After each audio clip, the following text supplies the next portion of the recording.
অতিথিবৃন্দ এবং আপনারা যারা বীর যোদ্ধাদের পরিবারের সদস্য, আসসালামু আলাইকুম। আমরা যে মহান মানুষের জন্য এখানে সমবেত হয়েছি, যারা এই জুলাই আগস্ট স্বৈরাচার পতনের আন্দোলনে এই সাভারে শহীদ হয়েছে, আহত হয়েছে, বঙ্গোত্তবরণ করেছে, তাদের জন্য। আসলে স্বৈরাচার শেখ হাসিনা এমন পর্যায়ে চলে গিয়েছিল, এই জুলাই আগস্ট না হলে এই বাংলাদেশের অস্তিত্ব বিলীন হওয়ার সম্ভাবনা ছিল। আমরা যাদের ত্যাগ, তিতিক্ষা, রক্ত, জীবনের বিনিময়ে আজকে আমরা এই 5 আগস্ট পেয়েছি, স্বাধীন, নতুন করে স্বাধীন বাংলাদেশ পেয়েছি, তাদের প্রতি ছিল কৃতজ্ঞ। এবং সেই বীর সন্তানদের যারা জন্ম দিচ্ছে, যে পরিবারের সাথে সেই পরিবারের প্রতি আমি একদম রক্তিম শুভেচ্ছা যে আপনারা একটা বীর জন্ম দিয়েছিলেন। আমি আপনাকে দু চারটি কথা বলে শেষ করব। এই সাভারের রাজনৈতিক অঙ্গনে আপনার বহু মানুষ দেখবেন, সাভারে একজন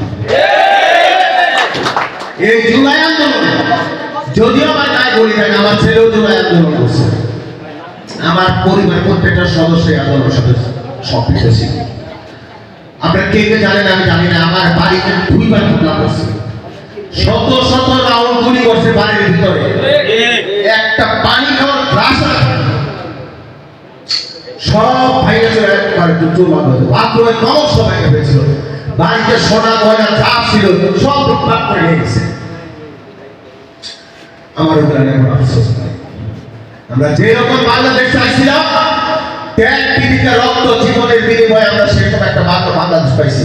তাই আমি আমার জায়গাতে বলতে পারি, জুলাই যোদ্ধাদের প্রতি সারা জীবন আজীবন সম্মাননা থাকবো আমার। কিছুক্ষণ আগে আমার বন্ধু মানন্দাজি বললো বিভিন্ন কথা, একদম কষ্টের দিয়ে বলছে, ওর ছেলেরাও এই আন্দোলনে শহীদ হয়েছে।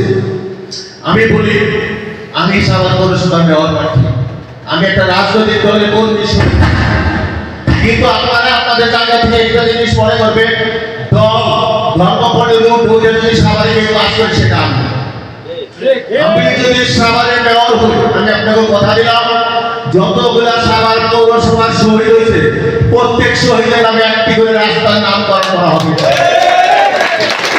যেহেতু মান্নানদাজ এখানে উপস্থিত, নিউ মার্কেটের সামনে মান্নানদাজ ছেলে মারা গেছে, গুলিবিদ্ধ হয়েছে, নিউ মার্কেট থেকে যে রাস্তাটা সাহেবা গেছে, এই রাস্তাটা সরকারিভাবে শ্রাবণ গালি রোড হিসাবে স্বীকৃতি পাবে। আরো যারা জুলাই যুদ্ধ আছে, যারা নিহত হয়েছেন, তাদের উদ্দেশ্যেও, তাদের স্মরণেও আমরা সাভার পৌরসভার বিভিন্ন গুরুত্বপূর্ণ রাস্তার নামকরণ করবো ইনশাআল্লাহ।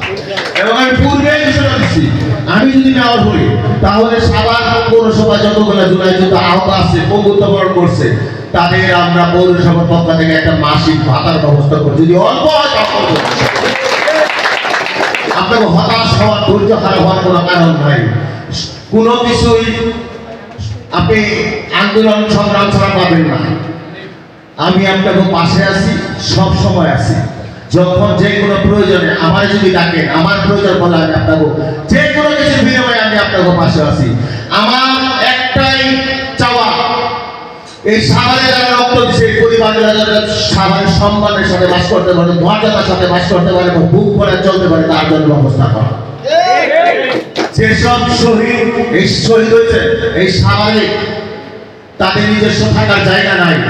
আমি আপনাকে কথা দিলাম, আমার এই বক্তব্য মিডিয়াতে থেকে যাবো, ফেসবুক থেকে শুরু করে অনলাইন থেকে যাবো, বিভিন্ন মিডিয়া চলে যাবো। আমি মেয়র হইতে পারে, আমি চেষ্টা করবো সাভারের খাট জমিগুলো এই শহীদ পরিবারের মধ্যে বিলীন করতে। এরা রক্ত দিছে বিদায়, এরা জীবনের বাইরে করছে বিদায়, আসলে আমরা এখানে কথা বলতে পারি। আমার হয়তো সম্পদ গেছে, বাড়ি বাড়ি গুলি বর্ষণ করছে, আমার বাইরে হয়তো মেয়ে মায়ের ফেলতো, কিন্তু যাদের সন্তান হয়েছে তারপর আর জীবনে সন্তান ফেরত পাইব না। এটাই পাইব। এই শহীদ পরিবারের প্রতি সারা জীবন আমার দরজা খোলা আছে। এই পরিবারগুলো যখন যে রকম ধরনের সাহায্য সহযোগিতা দরকার আমার কাছে, আপনারা সবসময় আমার দরজা খোলা আমার কাছে যাবে। আমি আপনাদের ভাই হিসেবে, সন্তান হিসেবে আমার দ্বারা যতটুকু সম্ভব আপনারা আমার কাছে টাকায় লিখে সেটা আমি করি কিনা, ঠিক আছে।